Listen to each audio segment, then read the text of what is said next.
Hey, good morning. This is Mayor Valensky with Driving Markets. Driving while talking about markets. Anything said in this piece is an opinion only, and it's not financial advice and not investment advice. It's purely an opinion to give you some education, etc., etc. I hope you're enjoying the actual driving markets, and the idea is to give you some good quality content.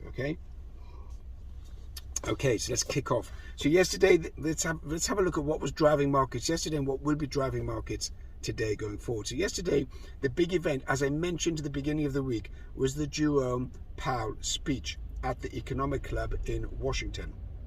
There you gather all the economists, the financiers, the bankers, all the hoity-toities, all the people that know everything about world events, and everyone who thinks they know everything about world events but actually knows nothing. Okay, so yesterday he gave a talk, and his main content was where inflation and interest rates are going, and he's talked about the Fed can now see the disinflationary pressures or the different disinflationary indicators building up in the marketplace. Now, let's talk about disinflation. So disinflation, obviously the opposite of inflation, is whereby inflation, or the cost of living, the cost of goods, is going down.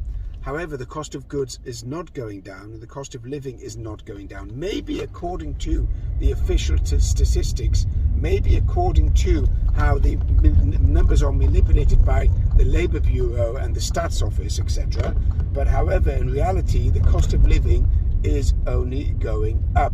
Now, Jerome Powell and the Fed got it all wrong in 2022, at least for the first 6 months. Even Janet Yellen said that by April 2022, inflation will be under control. It's only a passing phase. I mean, you talk about wrong and misunderstanding of what's going on in finance and the economy. She had it summed up. Totally incompetent, okay?